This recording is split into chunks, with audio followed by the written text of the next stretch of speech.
భార్య కిచెన్లో పనిచేస్తోంది. భర్త ఫోన్ చూస్తూ హాల్లో కూర్చున్నాడు. రాజు, కాఫీ తీసుకురా. ఇప్పుడే వస్తాను. ప్రతిరోజు అదే మాట. ఇప్పుడే వస్తా. అయ్యో, వస్తున్నా కదా. మీ ఫోన్లో ఏముంది అంత? ఉదయం లేచినప్పటి నుంచి అదే చూస్తున్నారు. ఏమీ లేదు, వార్తలు చూస్తున్నా. వార్తలు చూస్తూ నవ్వుతారా? అది మేం చూసి నవ్వా. ఆహా, నాకు కూడా చూపించు. తడబడుతూ అది పోయింది. అను మనసులో ఇప్పుడెలా మారిపోయాడు? ముందు ఫోన్ అంతగా చూసేవాడు కాదు. రాజు బాత్రూంకి వెళ్తాడు. ఫోన్ టేబుల్ మీద ఉంటుంది. చూడకూడదు, కానీ ఎందుకో డౌట్ వస్తుంది. ఫోన్కి మెసేజ్ నోటిఫికేషన్ వస్తుంది. మెసేజ్లో tonight 7 PM ఫర్గెట్ చెయ్యకండి. అను షాక్ అవుతుంది. రాజు బయటికి వస్తాడు. రాజు, ఒక విషయం అడగాలి. ఏమైంది?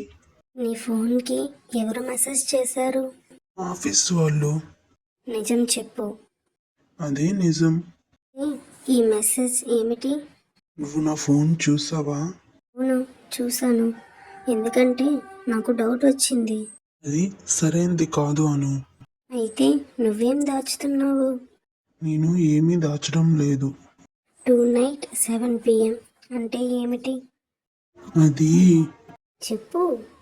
ఇప్పుడు చెప్పలేను. అంటే నిజంగానే ఎవరో ఉన్నారా? అలా కాదు. అయితే ఎందుకు చెప్పలేవు?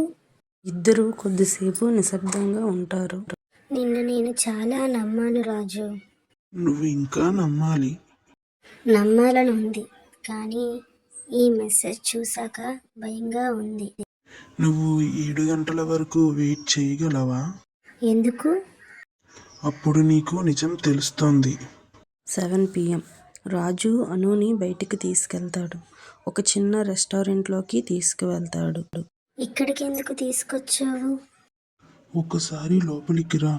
లోపల ఫ్రెండ్స్ ఉంటారు. అందరూ హ్యాపీ యానివర్సరీ. ఏమిటి ఇది? రోజు మన మ్యారేజ్ యానివర్సరీ సర్ప్రైజ్ ప్లాన్ చేశాను. అంటే ఆ మెసేజ్? అది నా ఫ్రెండ్ పంపింది ప్లాన్ గురించి.